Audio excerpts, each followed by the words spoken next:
تو حدیث مرفوع کی ہم اقسام پڑھ رہے تھے کہ حدیث مرفوع پہلے سابقہ سبق کا تھوڑا سا خلاصہ پیش کرتا ہوں کہ جمہور محدثین کے نزدیک آپ علیہ الصلوۃ والسلام اور صحابہ کرام اور تابعین کرام کے قول، فعل اور تقریر کو حدیث کہتے ہیں۔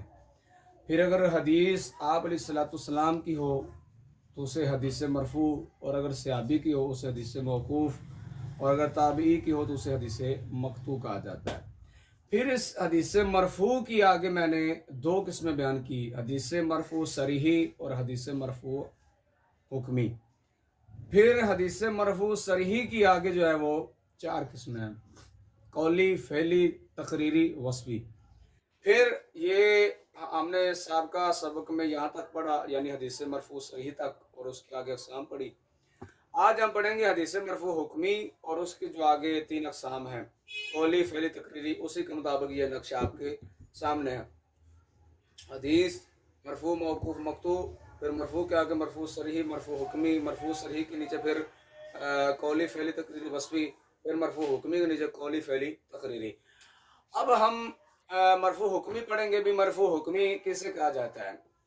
مرفوع حکمی یہ ہے کہ ایسا صحابی جو اس مرفوع حکمی کے تحت ہم نے تین لے کر آنی ہے، قولی، فعلی اور تقریری۔ مرفوع حکمی یہ ہے کہ ایسا صحابی جو پہلی کتابوں میں سے، پہلی کتابیں مثلا تورات، انجیل، اسرائیلیات میں سے روایات کو بیان نہ کرتا ہو، ایسا صحابی ہو، اور ایسی بات بیان کرے کہ جس میں اجتہاد کی گنجائش نہ ہو، یعنی ایسی بات کو اجتہاد کے ذریعے بیان نہ کیا جا سکتا ہو۔ ایسی بات کو اگر صحابی بیان کرے، یعنی حدیث مرفوع حکمی میں دو شرطیں ہوں گی۔ کیا؟ نمبر ایک، وہ ایسا صحابی ہو کہ جو سابقہ جو کتابیں ہیں، ٹھیک ہے، ان میں سے باتوں کو، اسرائیلیات میں سے باتوں کو نہ بیان کرتا ہو۔ اگر وہ ایسا صحابی ہوا اہل کتاب میں سے، کیونکہ صحابہ کرام جو ہیں وہ کئی قسم کے تھے۔ اسلام سے پہلے کچھ صحابہ ایسے تھے کہ جو مشرکین تھے، کچھ ایسے تھے جو اہل کتاب تھے۔ اہل کتاب یہود و نصارہ کو کہا جاتا ہے کہ انہوں نے اسلام قبول کیا، ٹھیک ہے، تو وہ اپنی سابقہ کتب سے بھی روایات کو اسرائیلیات میں سے بھی بیان کیا کرتے تھے۔ اگر ایسا صحابی ہو کہ جو اسرائیلیات کو بیان کرے تو اس کی روایت کو حدیث مرفوع نہیں کہا جائے گا، بلکہ اس کو حدیث موقوف ہی کہا جائے گا۔ تو پہلی شرط یہ ہے کہ صحابی جو ہے وہ اسرائیلیات بیان کرنے والا نہ ہو۔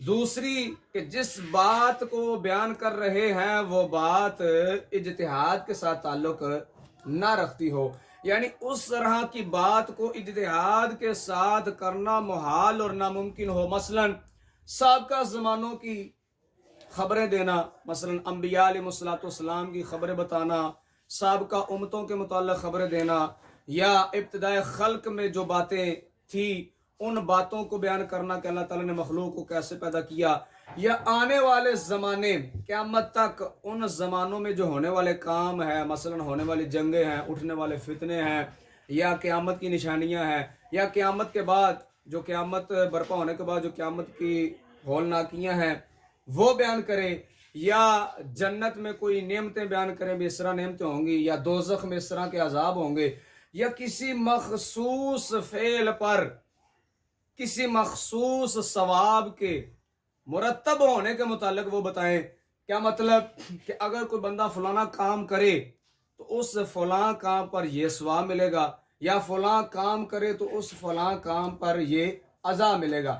اب یہ سب ایسی باتیں ہیں کہ جن کو اجتہاد کے ساتھ کرنا ناممکن ہے۔ ایسا نہیں ہے کہ صحابی اجتہاد کریں اور اجتہاد کر کے کہہ دیں بھائی کہ فلاں میرے اجتہاد سے یہ بات ثابت ہوئی ہے کہ فلاں نبی سے یہ بات جو ہے نا میرے اجتہاد سے ثابت ہوئی۔ ایسا نہیں ہے، اجتہاد ایسی باتوں میں نہیں ہو سکتا۔ تو یہ جتنی باتیں میں نے بتائیں، سابقہ زمانوں کے متعلق کوئی صحابی بات کرے، یا آنے والے زمانوں کے متعلق مثلا قیامت کی نشانیوں میں سے کوئی نشانی بیان کرے، تو اب یہ ایسی باتیں کہ ان کو اجتہاد کے ساتھ نہیں کیا جاتا. لازمن بات ہے کہ یہ جتنی بھی باتیں ہیں خواہ وہ زمانہ ماضی کے متعلق ہوں، سابقہ انبیاء کے متعلق ہوں، سابقہ قوموں کے متعلق ہوں، یا آنے والے زمانوں کے متعلق ہوں، جتنی بھی باتیں ہیں لازمن، چونکہ جب ان کو اتحاد کے ساتھ بیان نہیں کیا جا سکتا تو لازمن بات یہ ہے کہ اس صحابی نے ان باتوں کو حضور اکرم صلی اللہ علیہ وسلم کی ذات مبارک سے سنا ہے. سمجھ آ رہی کہ نہیں آ رہی؟ تو لازمن بات ہے کہ انہوں نے آپ علیہ السلام سے اس حدیث پاک کو سنا ہے، بس نسبت نہیں کر رہے. حدیث مرفوع صریح میں صحابی کہہ دیتے ہیں سمعت رسول اللہ صلی اللہ علیہ وسلم یقول قضا، میں نے حضور اکرم صلی اللہ علیہ وسلم کو اس طرح فرماتے ہوئے سنا. یہ حدیث مرفوع صریح میں. یا یوں کہہ دیتے ہیں رأیت رسول اللہ صلی اللہ علیہ وسلم فعل قضا. صریح میں چونکہ نسبت کر دی جاتی ہے حضور اکرم صلی اللہ علیہ وسلم کی طرف، اس وجہ سے اس کو صریح کہتے ہیں. لیکن مرفوع حکمی میں یہ نسبت نہیں ہوتی، جس کی وجہ سے اس کو مرفوع حکمن کہا جاتا ہے. اب بات سمجھ آئی کہ نہیں آئی؟ تو اس کو مرفوع حکمی کیوں کہا جاتا ہے؟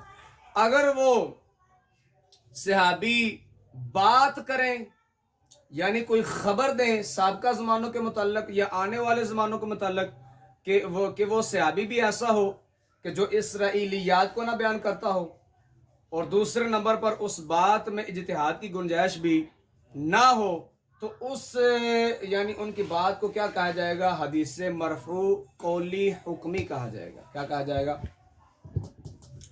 حدیث مرفوع حکمی قولی کہا جائے گا. اور اگر صحابی ایسا کام کریں کہ جس کام کو اجتہاد کے ساتھ نہ کیا جا سکتا ہو، تو اس کو حدیث مرفوع حکمی فعلی کہا جائے گا. ایسا کام کریں جس کام میں اجتہاد کی گنجائش نہ ہو، ٹھیک ہے، کہ ایسا کام عموماً اجتہاد کے ساتھ نہ کیا جا سکتا ہو، تو اس حدیث کو حدیث مرفوع حکمی فعلی کہا جائے گا. ٹھیک ہے. اور اگر صحابی کہے کہ حضور اکرم صلی اللہ علیہ وسلم کے زمانہ میں لوگ اس طرح کیا کرتے تھے، تو اب اس کو حدیث مرفوع حکمی تقریری کہا جائے گا. کیوں؟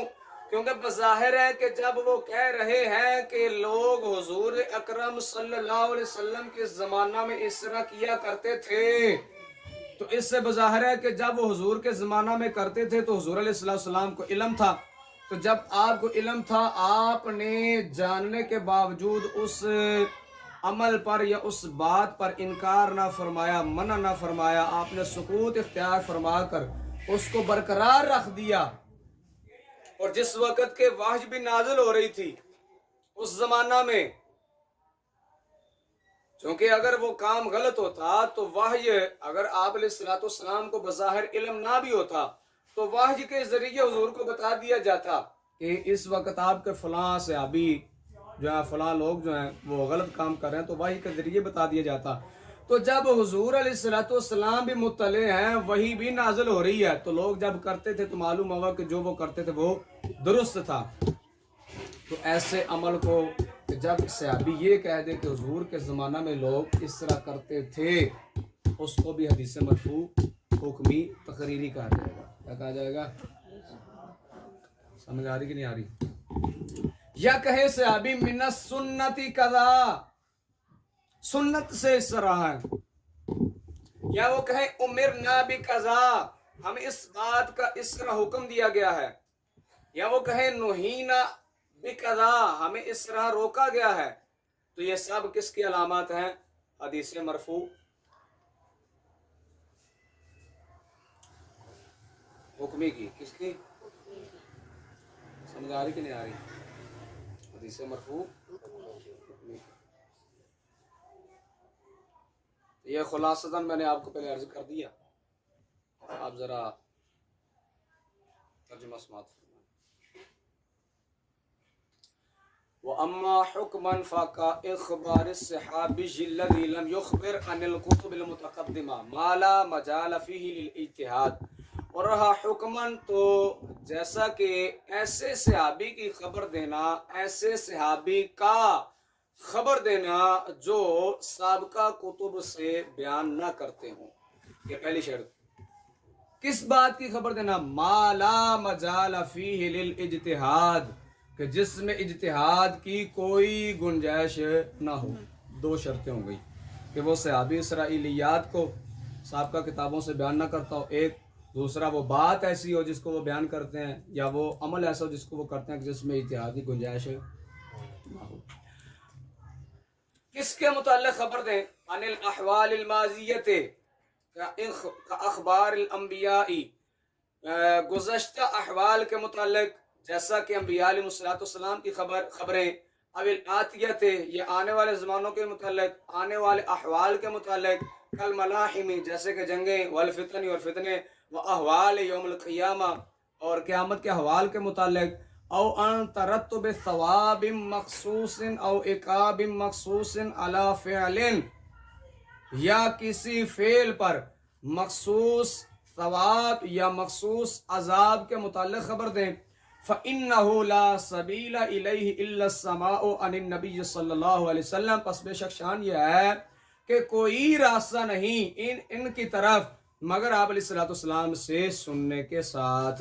یعنی یہ سب جتنی باتیں ہیں، خواہ وہ زمانہ ماضی کے متعلق ہوں یا آنے والے زمانے کے متعلق، جتنی باتیں صحابی بیان کرے گا تو ان میں اجتہاد کی گنجائش نہیں ہے. لازماً بات ہے کہ ان باتوں کو صحابی نے حضور علیہ السلام سے سنا، بس اس کی نسبت حضور کی طرف نہیں کر رہے.